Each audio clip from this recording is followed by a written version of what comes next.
Okay, greetings and welcome to MSDynamicsWorld.com's Spring 2014 Financial Automation Webcast Series.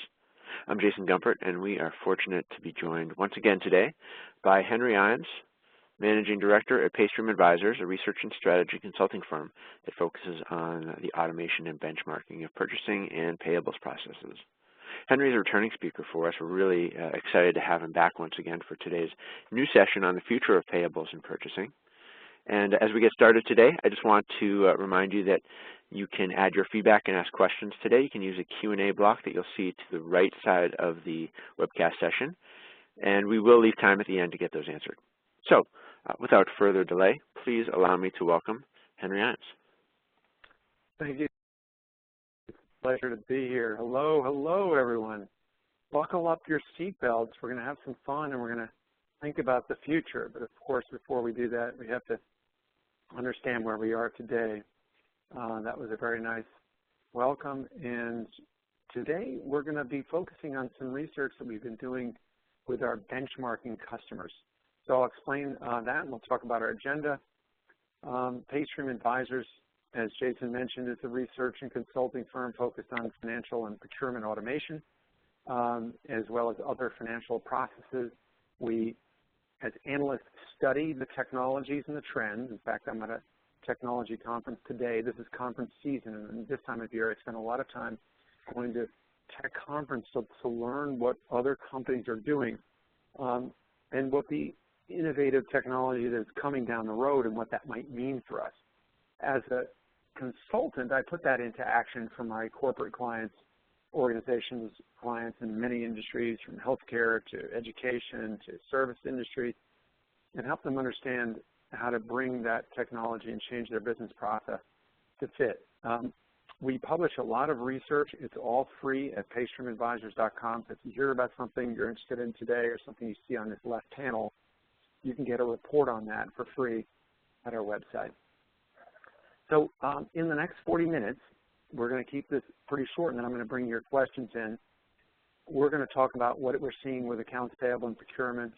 We're going to look at the innovators, and then I'm going to launch into something we're calling the perfect order, the perfect payment, the perfect process, and how tech and process can come together and bring those together. We're going to talk about efficiency and staffing and things like, what does this mean, say, for your travel and expense policy? Should it be combined in one?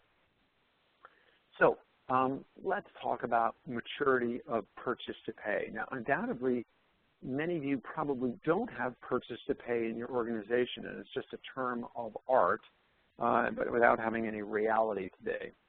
Purchase to pay is when we bring procurement together with accounts payable, all the way from the I need to buy something to the time that the payment is cut to the supplier. And increasingly, the innovators, and the reason purchase to pay is even in the lexicon, is because it is a reality amongst some organizations, about 10% today, that have fully embraced this as a way of driving not only operational efficiency, but effectiveness. That means making it easier for the people in their organization to buy and approve.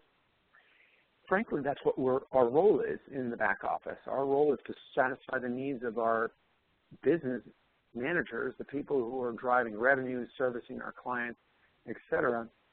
And so when we think about effectiveness, we're very interested in how effective the process is for the end users, and that could be included your suppliers.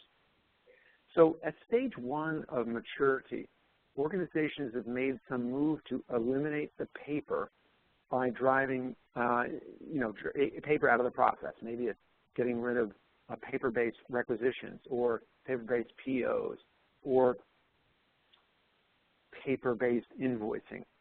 And they're using efficiency tools to either capture the paper electronically and reduce the amount of keying in the process, or they're using imaging technologies to route images and PDF files around for approval. At stage two is when we have a new enlightenment. Sometimes we call this the metrics-driven stage. It's where organizations really drive and have a lot more visibility to A, what they're buying, when they're buying. Their accruals go way down because they have essentially are budgeting and tracking procurement requisitions against existing budgets. And so we talk about here at this stage more visibility. Now, on the invoicing side for AP, that would mean 85% of the invoices would be coming to AP, directly into AP without going to a approver first. I'm going to talk about centralized receiving in a minute. And collaboratively, and this is where only a top 10% of the innovators are, this is where we're collaborating electronically with our suppliers and our approvers, buyers. So we let the buyer sign a requisition online. It flows through. An order is placed to the supplier electronically. It may not be a PO. It may just be an order, a purchase requisition. And the supplier then can invoice us back using that purchase requisition or order number. So for some of you may have a travel tool. You may already be highly collaborative today if you're using a T&E tool that can allow somebody to book an airline ticket, expense that airline ticket into their expense ticket automatically, get it approved electronically, and route it into your accounts payable. That's what we're talking about with collaborative commerce. Of course, we're trying to extend that to everything that we buy in our organization, not just travel. So that those of you using, say, Concur or Expense Watch, Expense Anywhere, and other tools like IBM, and you already know what this is like. Now we're extending that to everything, and that's what we're calling about purchase to pay. At stage 3, the future looks like this. Purchasing and approval authoring is shifted. It's no longer held as a back office function, just like a travel. If someone's allowed to travel, you give them the website, they go and book their travel, they expense it all without them having to do anything. They decide where they're going to go, how they're going to go, when they're going to go, who's going to pay for it, how they're expense it. It's shifted out. That's a shift from most procurement today. Organizations, if you have any centralized procurement, you're trying to put some kind of filter on it, maybe for high value items, 5,000 or some threshold. You might want to have a stop in a centralized procurement function. When we shift the authoring to the department, we still have that central function, but they're reviewing and they're letting the requisitioners raise the orders and order pretty much what they want, but it's being reviewed by a central group before it goes out. You can see the next one here is around automated ordering fulfillment. That means I'm going to transmit the order electronically to the supplier. And for my high volume suppliers, it's like the old EDI, electronic data interchange. I'm going to transmit electronically, but for most industries, this is done by email and other ways of getting the order to them. Faxing, thankfully, is going down. It's not very reliable. Some suppliers still want faxes, so if that's automated ordering for you, well, that's great. What we're seeing is we want greater than 70% electronic transactions at stage 3. We want greater than 50% touchless processing, and I'll define that in a sec, and the defect rate. What is defect rate? Essentially, it's an exception. Two kinds of exceptions we could talk about in purchase to pay that are most common. Let's talk about an invoice to PO exception. The invoice comes in, it's for $10,000, the PO is for $9,000. Obviously, we have an exception. That's a defect. Why did that happen? Was it the supplier did something wrong, or was it the person who created the PO did something wrong? 60, 70% of the time, it's something wrong done by the purchase order creator. So what do we do about that? Purchase to pay really starts to look at the sources of those errors in an analytical way. Touchless processing means that it moves through in what we call first pass. I'm going to talk about that in a bit. And it goes right into our ERP without anybody having to handle it. And then what the exciting part for many of you is this opportunity around capturing more discounts from your supplier spend. And wouldn't it be great if all of our invoices had 1% 10 on terms on them, or 2% 10? That means I get a 2% discount if I pay it in 10 days. Not available much anymore. I'm going to talk about why that isn't. So the innovators have figured out how to bring metrics into their divisions to guide the goal. So there's They take their organizational goals, and I'm talking about from the top, the tone from the top. What's the strategy of your CEO, CFO? Are they trying to grow revenues as the top item? Okay, most organizations have some strategy around that. Maybe they're trying to become more organizational efficient. If you're Bank of America today, you're trying to figure out how you can not lose money anymore because of government lawsuits. So Brian Moynihan, the CEO of Bank of America, is talking about right-sizing that organization. They're still trying to get rid of another 10 or 15,000 people to get that organization to the size where they can be profitable every quarter and handle continuing lawsuits that they're going to face from the meltdown. Your purchase-to-pay goals have to fit together with the organizational goals. So when we're working with our clients, we always start at the top. What is the main theme of the business in the next 3 years? And what are you doing in finance and procurement to drive that forward? Overall, we measure this with benchmarking metrics. We allow the organization to establish individual goals that they want to achieve and then use metrics to guide their gates along the way. Today, perfect processing 2020 is about touchless. Touchless means documents come in, and whether it's a purchase order coming into procurement or it's an invoice coming into accounts payable, it can move through our organization greater than 70% of the time without anybody having to key it. Now here's the cool stuff for a Dynamics account. If you're running Dynamics, you have a great opportunity here undoubtedly, because we know that most of you still have a lot of paper in your accounts payable. Here's the neat thing. Increasingly, Dynamics users are using third-party companies to do this touchless conversion for them.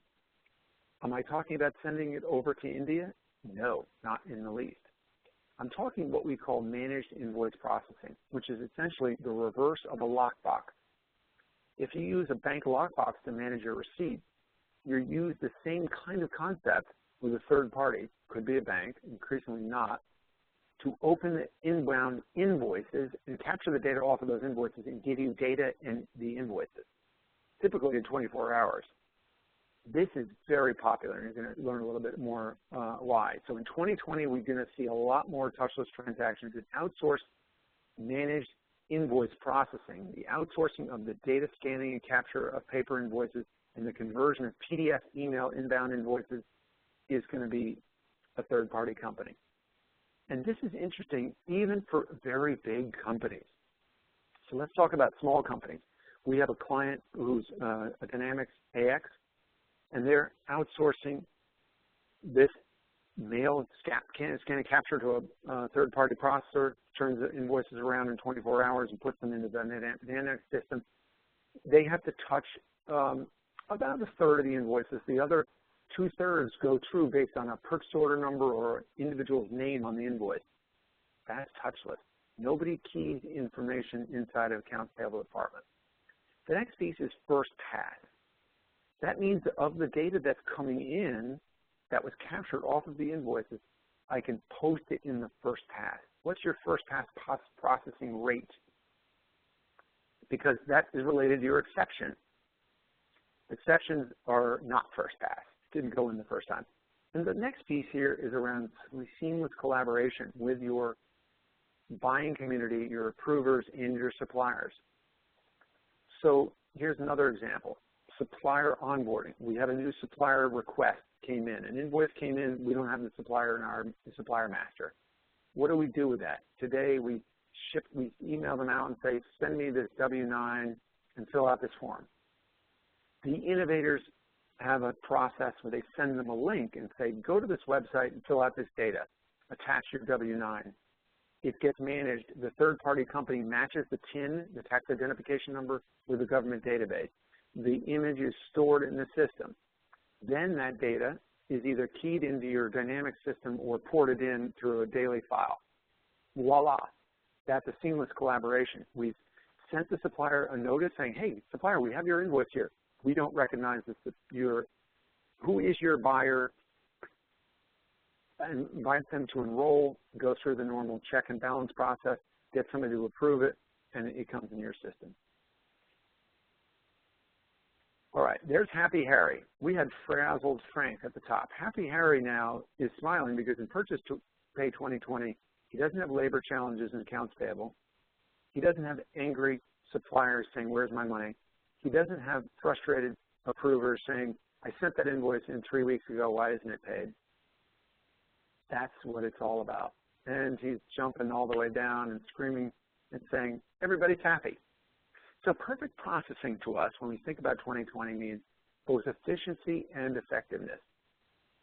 Efficient, well, that's the paper, the time, the labor. Like a light bulb, it's easy to become efficient. We can plug and play some of the labor that we have in our accounts payable group, and we can move it to a technology platform pretty easily. The effective process is different. Effective means transformation of business process. A little harder to get to. But what we see is it's very well aligned with efficiency. In other words, once our process is efficient, it's easier to spend more time working on these kinds of things. My invoice exception rate. How long does it take to release a purchase order in my buying organization, my procurement organization? What percentage of my invoices can pass on the first pass? What about compliance to spend policy? Frankly, travel and expense solutions like Concur wouldn't have existed unless it was the fact that they were saving most organizations 15 to 20% on their travel spend. It wasn't just the efficiency of the application that made it easier for the travelers and the approvers, but it was the fact that they were able to use all that data to buy airline tickets cheaper and hotels and rationalize and say, we buy all our hotels through Hilton. Why are you staying at a Holiday Inn? It costs more. So let's look at AP and some of the benchmarking items that we see that are very common. Processing time. How long does it take to approve an invoice in your organization? The laggards here can take upwards of 45 days. Average invoice processing cost could be upwards of $15 for an organization with all the labor that's involved. And then we start thinking about percentage of invoices received electronically, invoices with discrepancies, and discounts. I'm going to define that in a minute. The mainstream companies, maybe you're like this. If you have a paper-based process, average, what we're going to tell you is your invoices take about 20 days, costing you $6 and change somewhat. You might have some invoices coming in electronically, but it's been hard to get them all hooked up. You have invoices with discrepancies 10 to 16% of the time, and you're capturing all of the discounts that are offered, and you use a P-card program. That's good. But there's more beyond that, and we're going to talk about that because the innovators, and that's probably the most exciting part of what we're going to talk about today, the innovators are able to capture much more money and pay for, listen carefully, pay for their entire AP automation efforts with additional discounts that they captured from making payable payments. So if you have a P card, you're getting a rebate or an incentive from your bank. If you don't have a purchasing card, perhaps you've thought about using an accounts payable card, an e-payables card, or a virtual card to pay some of your suppliers with a credit card and accounts payable. That's what we're talking about.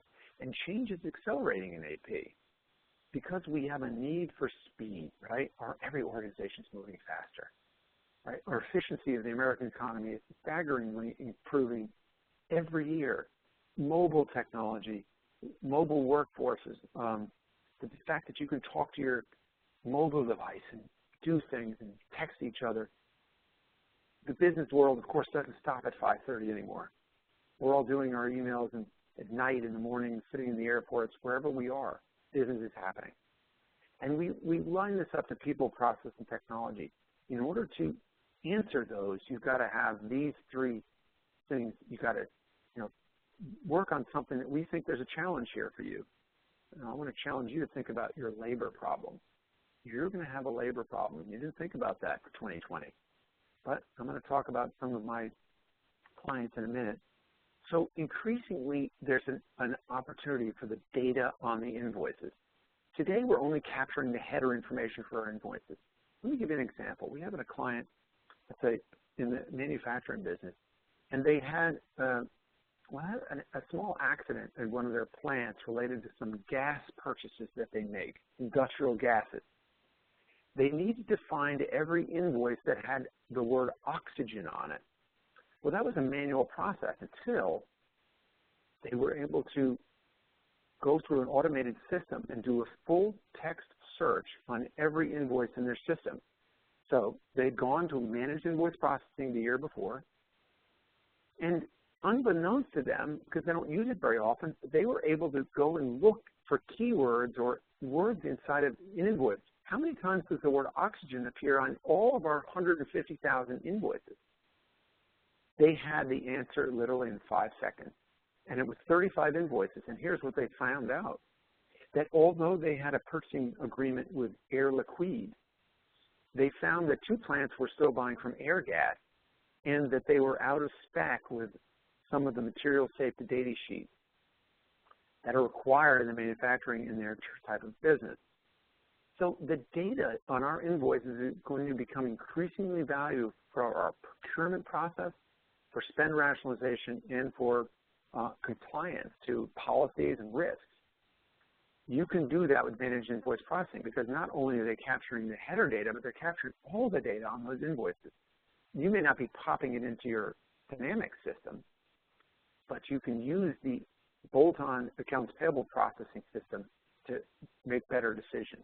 That efficiency leads to better purchasing decisions, and that means that we can buy our stuff cheaper, better, faster. And what organization doesn't want to do that? The usability gap is that we've obviously had tremendous improvements in productivity from these mobile tools that I'm talking about. If all of us have the iPhone, Android in the business world, they're a core business tool that we need to have today. It's driving business productivity, but if we think about that in a context of next year, our ERP, and in 2020, the dynamic system you have is not going away. You're going to have that in 2020. It's only 6 years away. So what are you going to do to enhance your dynamic system? And so we got to answer that. And let's talk about Frazzled Frank. Now, it used to be that in 2010, we were thinking more about people and we had to reduce our departments, right? Have you heard the latest good news about the economy? Worker productivity is up. Well, why? Because in 2010, we laid off 20% of our workforce to right-size the back office because it wasn't going to be viewed as strategic. Now, as the business is growing, of course, no controller wants to add any people. Nobody wants to add a body to a back office finance function. They want to put more people on sales. And here's even worse. Who's going to work in AP in 2020? These fresh-faced young millennials here, they're not going to work in AP. And I have already challenges in 2 of my clients, one of them in New Jersey and one is in Chicago. They can't find good accounts payable staff. These young folks, they expect stimulation. They want to solve problems. They're accustomed to living in a world made up of data and decisions and analytics, not data entry. You can hire these folks, but they're going to leave, or you're going to have to promote them and find other jobs. In other words, accounts payable and procurement is a stopping place to somewhere else. That shouldn't be. That shouldn't be at all. So we've got to change AP along with our labor force. And the innovators are doing this in a big way. The AP is morphing to purchase to pay. We're going from procurement management to PO delivery to invoice receipt, all the way to the approval of the invoices that come in and then the electronic payment. But we can't achieve this collaborative commerce that we were talking about earlier in purchase to pay without doing a good job on getting good data from our suppliers. So it starts out with how do we source and who do we do business with? And then we can move into how do we bring those invoices and match them into our system. If you don't have POs in your organization, if you're not a purchase order-centric organization, straight-through processing or touchless still works. How? When the invoice comes in, it's looking for the words. It's looking for Henry Ijams. It's looking for Jason. It's looking for department names, department numbers, shipping address, ordering addressing, so that it can automatically figure out which department that invoice needs to route to. So we're driving down this process to get to a place where we can go to payments, automated payments, and working capital. The payoff here is, for many of us, is saving money on the sourcing. That's more effective, but also on the right side of this, in the payments and working capital to talk about. The success factors that we see from the innovators is that they have started on the journey, and I use the analogy of the yellow brick road and Dorothy. She was scared. She wanted to get back to Kansas. She didn't know how she was going to get there. She said, well, let's go down the yellow brick road. The innovators are headed down the road. They know they're headed to the Emerald City, but they're on a place. They have a goal. They're going to the Emerald City. Did they have a plan of how they're going to get there? Sure they do. They're going to set a vision and some goals. The next piece here is having a very good coalition. This cannot start and work just in procurement or just in finance, just in treasury, just in IT. It has to happen in all of them. In fact, the best tools and organizations that do this set up a coalition made up of end-user practitioners in the field, both naysayers and technology-forward people who want to see change, but people who are also resistant. Make them part of your team. We won't go on site until a client brings together a coalition that's made up of a cross-functional group, because we know that our time would be wasted speaking and teaching the people in finance or procurement without really getting to the core essence of how we're going to drive change with our approvers and users who use these systems every day. And of course, once we have a plan, then what are the metrics to define our success? So for Dorothy, it might have been, we know that's a long way to the Emerald City. We want to get at least 5 miles every day. So what's the definition that they use as short-term measures to define the success? I'm going to give you some examples. And here, the last one here is, who's going to drive this vision? Who's going to own it? It doesn't have to be the controller, the CFO. It typically isn't. It's typically someone who's from the organization, is empowered to drive change, has the right skill set to drive work with a wide, diverse group of your approvers. The IT group, bring everybody together with a common plan to drive it forward. So let me give you a look at what we're seeing in 2014 in terms of adoption. Front-end imaging today, amongst most Dynamics users, is somewhere around 40 to 45%. That means that they're capturing the images and then routing them around the organization for approval. That's good.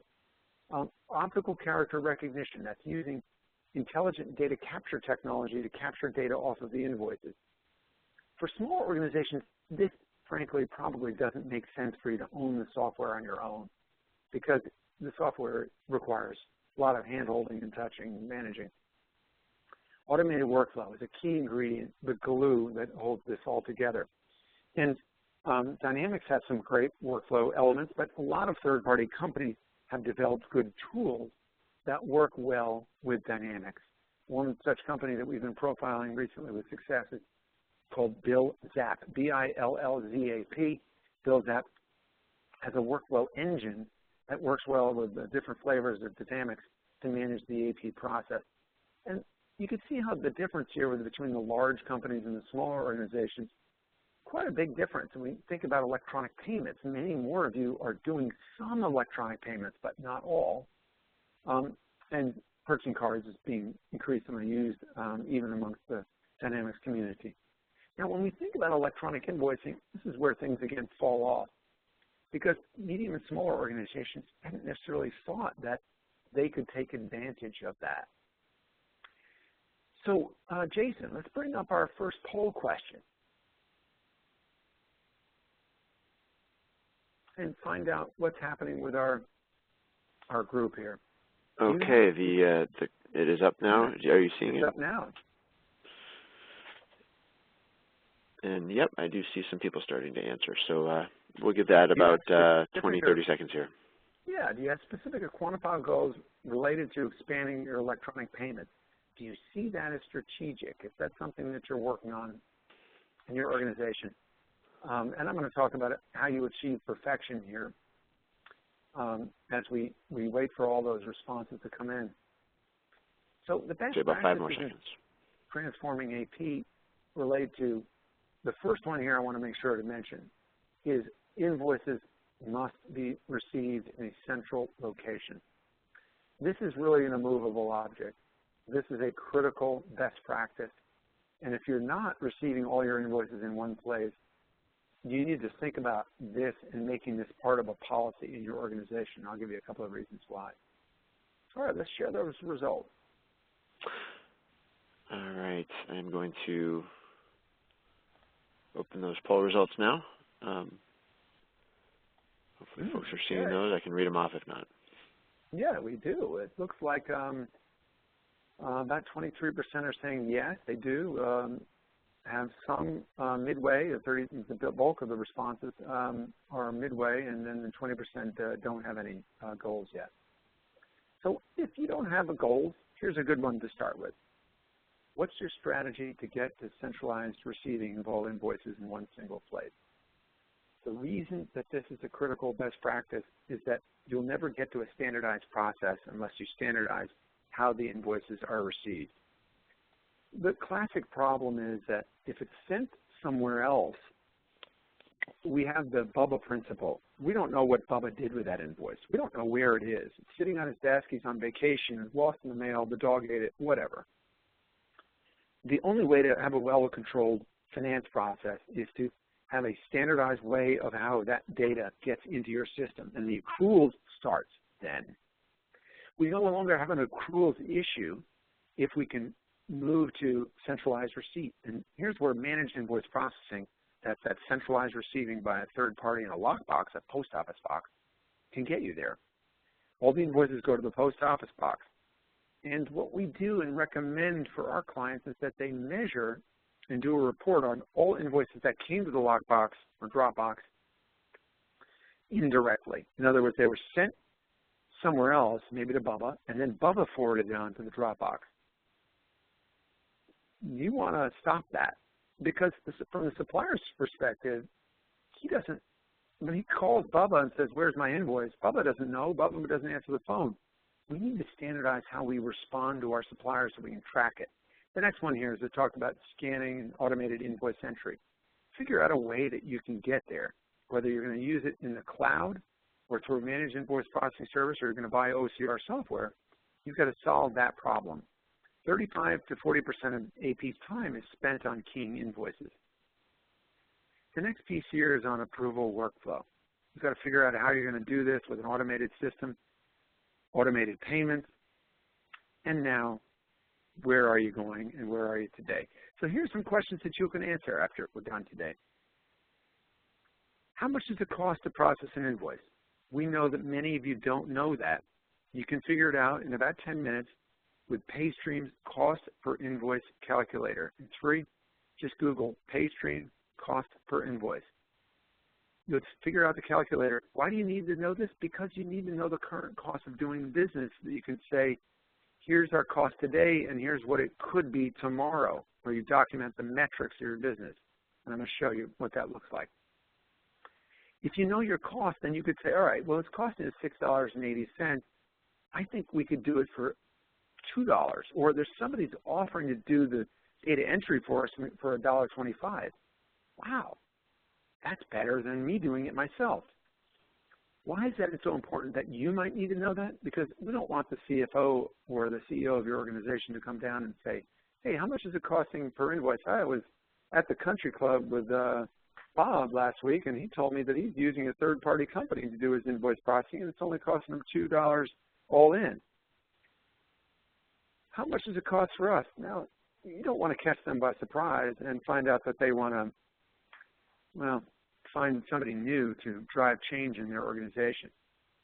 The executives don't necessarily, of course, understand what we do in finance and procurement, but we need to make sure that we know our numbers and are well prepared.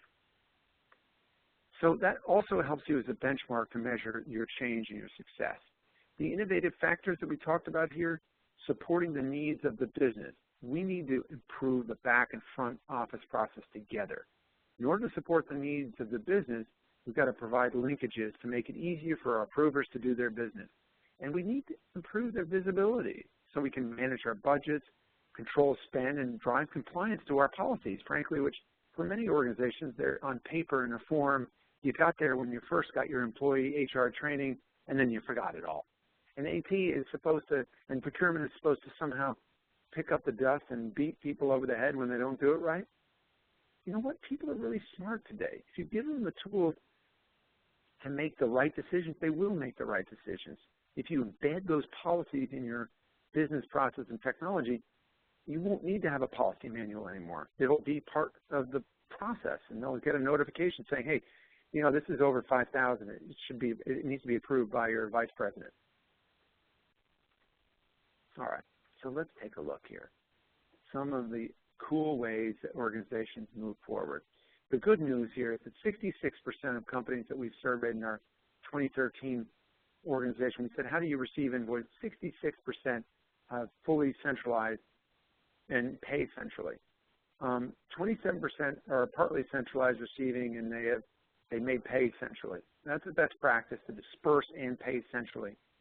And then there's a 6% here, which we really feel very bad for, because they're never going to be able to get control of the process. So let me use an example. I'm going to talk about one of our clients, and I've blinded their name. We're going to call them Acme. Do you remember Acme? Yeah, from the old cartoon. It was always Acme did. So we can use Acme Catalog as the sale of stuff. They're a Dynamics customer, and they've got 4,000 invoices. You can see the metrics of what they've got. So how do they solve the problem? Well, Acme got us to come in and take a look at their staffing. They had this 10 people. And they said, all right, here's what we got our people today. Here's what they're doing. And we broke them up into two categories. The first category on the left there, 7.8 people are doing direct AP function. That's what we call direct invoice processing. The right side of this is managing the vendors, the exceptions, and the processing of the payments. That's the, well, we could say the indirect costs. With automation, they could basically redeploy 7 of their staff and shrink a little bit of their group. It's a 70% reduction in their staff, and this will only take about 18 months. It's pretty dramatic. It's a great business case. And this is very typical of what we see when we move to a combination of managed invoice processing, electronic invoices from suppliers, and electronic workflow with straight-through processing. With the right people, process, and technology doing the jobs that they can do, accounts payable and procurement become, well, a very different world. Here's how it came about for this company. The processing costs here on the left side, the mail, the entering the data, and the managing the exception, you can see where a lot of their people were. It was a lot of this entering data. Danny, Anne Marie, Anna, Mary, and Rob were costing them $100,000 a year just to enter the data. Well, guess what? The third-party company that took that could do all of that for about $40,000.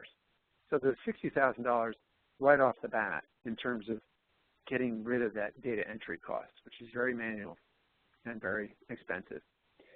The other thing that the innovators do really well is they're able to combine both strategic benefits and operational benefits.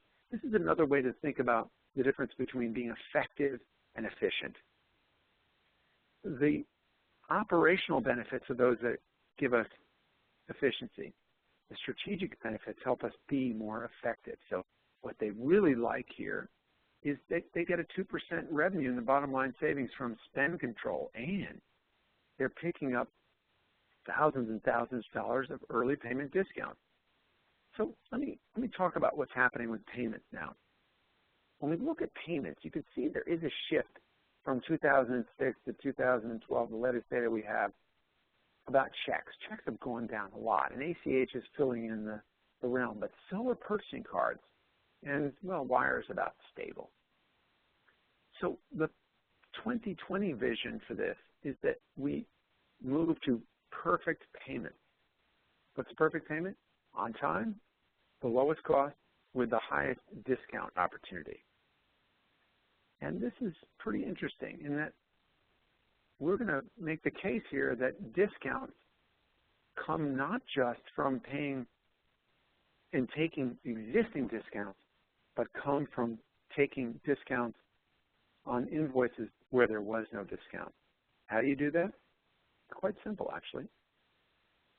When the invoices come in an electronic scenario, at Acme, they email the supplier because, of course, now, remember, they're using a supplier registration system. They have an email address for the billing and the customer care contacts at the suppliers because they had to register online. They email them and say, invoice number 135 is going to be paid on May 30th. It was approved today. We have a 45-day payment cycle. You'll have your $10,000 payment on May 30th. Would you like to be paid early in exchange for a $300 discount? So it wasn't negotiated. It wasn't part of the contract. It wasn't on the invoice. It's offered at the time of approval. Here's what we know. A third of the suppliers take that offer. And the $300 discount equates to a 28% return on capital. Basically, we're paying about 40, 35 days early. The cost of funds for us is 3%, but we're lending it to our supplier at 28%. $300 is a great investment in our short-term capital, and it's great. So we designed programs to help organizations make this days payable outstanding neutral so that you can pay the supplier early without overall paying your suppliers faster. There's a secret sauce to that, which is beyond what we can cover in today's session. So we've talked a lot about 2020 perfect processing. How do you get there? The next piece here is using the analytical tools of PayStream and doing your analytical research to put together a good RFP to find helpful providers. PayStream's analysts put together this supplier analytics grid of the different functions of purchase to pay to rate and rank all of the 85 different solution providers that we're tracking and profiling in our vendor database at PayStream Advisors.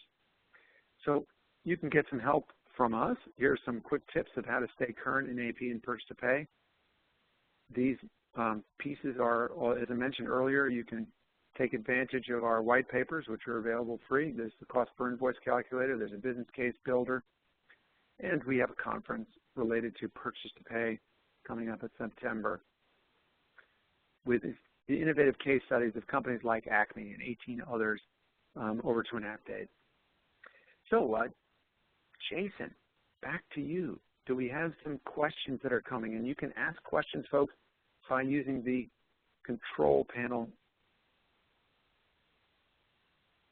And I'm going to stop sharing, and we're going to go back to see if we have some questions coming in. Hey, Henry. Yeah, thanks so much. Sorry, I was on mute there. But if you wouldn't mind stopping your sharing, that way we can kind of transition back to the webcast interface here. Great. And that'll make it a little easier for people to sort of enter their questions in the Q&A block there. Certainly some very interesting metrics shared and some very interesting findings about where some of the trends are heading, and we would love to hear your questions and even just some experiences on what you've been doing yourselves, or if you're a partner, what you're doing for your customers to sort of tackle some of these questions. Henry, we do have a question here. Is it realistic for companies to try to demand or steer purchasers toward electronic invoices? It's one of my favorites. So, can you steer organizations toward electronic invoicing? Well, you can if you have the right set of tools. You don't need to be Walmart or IBM to do it either. But the tools have to be easy for the suppliers to use. And electronic invoicing is not one thing. It's not provide, me an electronic file. Electronic invoicing, Jason, is essentially 3 different components rolled up into one. First, it's a direct interface to large suppliers that have an electronic feed, EDI, XML, whatever data interchange they can provide. But only a small percentage of your suppliers can be able to do that. The next group is invoices that are being converted from PDF. So they can be sent via a PDF from their billing system and made electronic with a third-party company that can convert them for you, managed invoice processing. The last is allowing the suppliers to interact with a web portal, a web form. And this works really well for smaller and medium-sized suppliers who are more likely that you could be a significant customer for them, and they might do it your way because it's convenient. Because if you're transmitting orders to them electronically, it's really quite easy for them to turn that order into an invoice directly. We call that purchase order flipping. So Jason, if I send you an order for $10,000 and it's time for you to invoice me, when you see that order come across, you could put it in your, get a reminder, and then you can go into the website and say, turn that into an invoice. Tell me the day you shipped it, provide a little more detail, and it ships through. That's an electronic invoice. It didn't come from your billing system. You could have a shadow invoice on your billing system, of course, to track the outstanding. You can put in your invoice number from your billing system, but you're using the third-party tool to manage it. So electronic invoicing is like a funnel. And at the top of the funnel, we have multiple ways that inputs can come in. It can be successful at converting suppliers in that realm. But not every supplier is going to enroll. Okay. Henry, I had a question for kind of going back to one of the last things you showed, and that was the functional area score. And I think the chart you showed was, I think, an assessment of maybe one business and how they were doing in different functional areas. Can you say a little bit more about maybe how those types of charts end up looking in different situations? Are there sort of profiles that you typically see, or areas where you tend to see the lowest scores or the highest scores most typically? Yeah, let's take this apart. This is an interesting component. Basically, what we're looking here is this is 20 points on this spidergram, starting at the 12th position. We're going to go from supplier portal around the wheel here to invoice workflow, e-invoicing, collaboration, work capital, payment, reporting, and vendor interface. In other words, there's these 6 elements that we track in our purchase-to-pay measurement. Some of these technologies, Jason, are less mature. So supplier portals is one where the most innovative wouldn't even score a 10 on this, because in order to be the most innovative, they have to make it as easy as possible for the suppliers. And frankly, there's still some gaps there. It still requires the suppliers to do things. So generally, though, the categories have a full scale of range of 1 to 10, where the most innovative of the provider, say it might, in travel, it might be Concur, is scoring a 10 on that metric. And then we're using behind this are 70 different criteria that we're measuring when we're profiling these solution providers. So we see a lot of innovation in payments, but mobile approval is still emerging. There's different ways that you can improve. Is it a native application like LinkedIn, which you can get on your phone, or are you using LinkedIn on a responsive browser? That means you've got a browser in your phone. It can look at LinkedIn on the page, but it's not the LinkedIn native app. There's 2 different ways to measure that. So that's the kinds of things that we're looking for in mobile. Do they have a native app to raise or approve a purchase order? Do they have a native app to approve and manage invoices? So the best providers here generally are scoring, and we weight them out so that they're generally scoring in the 85+% range on purchase to pay. But very few providers are covering all of this wheel. So there's not that many that do everything here. And so today I'm at a conference that's more focused on procurement. They score really well on the vendor interface, the ability to manage transmission of orders to the suppliers, but they don't do you know, in the supplier enablement, but they're not very good in, say, payments. That's not really, so they have partners that do it. All right. Well, we are actually at the end of our question queue at this point, so I'll make a final, maybe a final plea for questions or final call for questions while we wrap up here. Henry, I just want to also just say thanks so much for taking the time today. I know your contact information is up there, and I'm sure you'd be happy to hear from folks with other questions after this. We'd be delighted. Thanks so much for dialing in, folks, and make it a great rest of the day. From Charlotte, North Carolina, this is Henry Ijams signing off. Thanks, everyone. Have a great day.